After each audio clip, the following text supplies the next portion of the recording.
Seperti biasa, sebelum mendirikan camp untuk pos pantau, saya dengan beberapa personil terlebih dahulu melakukan observasi sekitar area lokasi, baik untuk menentukan posisi strategis, maupun dari segi keamanan. Setidaknya dalam radius 500 meter, atau sedikit di atas jarak jangkauan tembak efektif AK-47, M16 atau senjata sejenisnya, harus clear dan aman. Setelah kurang lebih 1 jam berkeliling, kami tidak menemukan hal-hal yang patut dicurigai sebagai kemungkinan titik rawan posisi KKB melakukan penyerangan. Saat kembali ke atas perbukitan, sepintas saya melihat ada satu tunggul pohon besar, sisa penebangan yang sudah cukup lama, berada pada jarak 300 meter dari posisi pos yang akan kami dirikan. Walau di sekeliling tunggul pohon hanya ditumbuhi rumput-rumput kecil dan dapat terpantau dengan jelas, namun bukan tidak mungkin KKB bersembunyi di sana pada malam hari dan melakukan penyerangan pada pagi harinya. Pada umumnya KKB sangat sulit dan mampu bersembunyi dalam waktu yang cukup lama di suatu tempat untuk bisa melakukan penyerangan dari jarak dekat. Hal seperti ini sudah sering saya temukan. Bersama satu orang rekan, saya kembali turun untuk melakukan pemeriksaan di sekitar tunggul pohon. Saat pemeriksaan, 20 meter di bawah tunggul pohon, saya menemukan beberapa titik bercak merah kehitam-hitaman. Bercak seperti ini biasanya adalah cairan campuran sirih yang diludahkan. Artinya, seseorang yang biasa mengkonsumsi sirih pernah berada di sini beberapa hari yang lalu. Namun belum tentu ia seorang anggota KKB. Masyarakat juga sering kali kami temukan di tengah hutan sedang berburu babi hutan atau mencari kayu. Setelah menganalisa sekitar, saya memerintahkan rekan saya kembali ke atas bukit untuk mengambil 2 buah granat dan 1 gulungan lakban. 30 menit kemudian, apa yang saya minta sudah ada di tangan saya. 2 buah granat saya bungkus menyatu dengan lakban. Untuk menjaga dari kelembapan dan terkena rembesan air hujan, granat saya lakban berulang kali hingga berbentuk bola. Apa yang saya buat bukan merupakan ranjau. Granat tidak akan meledak walau terinjak kaki manusia. Kemudian, bola granat saya letakkan di atas tanah, 2 meter di samping tunggul pohon. Untuk menyamarkan, granat saya tutupi dengan tanah tipis bercampur semak-semak kering. Posisi pos pantau, kami dirikan pada posisi aman dari kemungkinan tembakan yang berasal dari arah tunggul pohon. Hari pertama kami memantau, tidak ada hal-hal yang mencurigakan. Demikian juga pada hari kedua.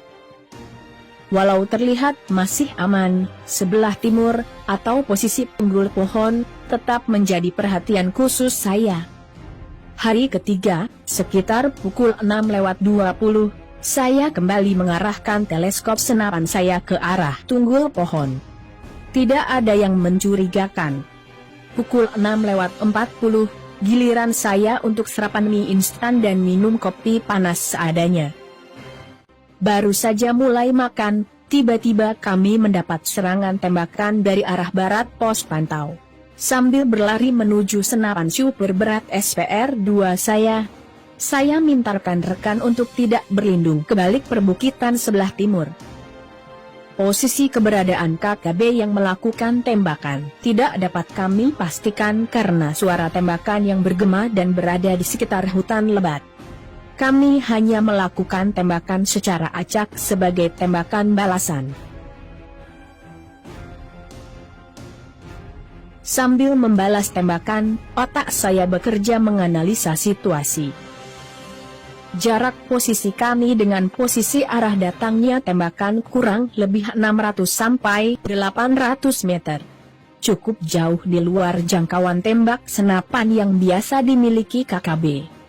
Lesatan peluru yang mereka tembakkan juga terlihat berada sekitar 10-15 meter di bawah kami.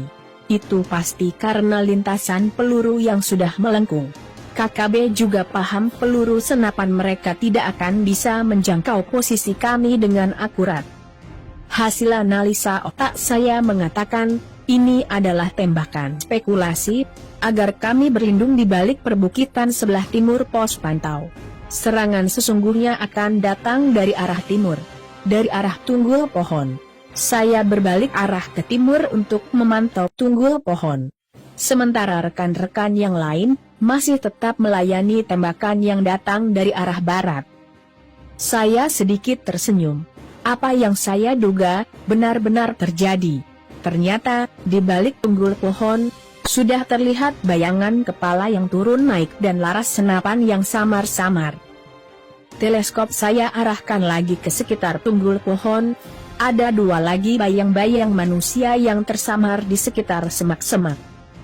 Saya masih menunggu dengan tenang dan sabar. Keduanya pasti akan bergabung dengan rekannya yang berlindung di balik tunggul pohon. Sambil menunggu, sesekali, saya mengarahkan teleskop senapan saya mengamati bola granat yang saya letakkan di samping tunggul pohon 2 hari yang lalu. Sekitar 5 menit menunggu, akhirnya kedua anggota KKB tersebut sudah berada di balik tunggul pohon. Ketiganya terlihat mengarahkan bidikan senapannya ke posisi kami. Mereka sedang menunggu saat yang tepat untuk menembak. Saya pun memutuskan untuk mengakhiri suasana tegang saat itu. Saya mengarahkan teleskop senapan SPR-2 saya ke arah bola granat yang berada 2 meter di sebelah kiri ketiga anggota KKB. Saat bola granat berada di titik 0, sambil menahan nafas, saya menarik pelatuk pemicu. Seperempat detik berikutnya, peluru jumbo kaliber 12,72 mm menerjang bola granat. Seperti biasa, yang berada pada radius 20 meter dari ledakan granat dobel, akan tercabik-cabik. Tunggul pohon terbelah menjadi 3 bahagian dan terlempar beberapa meter dari posisi semula.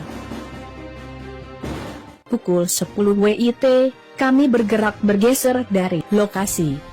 Seperti yang biasa kami lakukan jika terlibat kontak senjata, kami akan bergeser beberapa kilometer.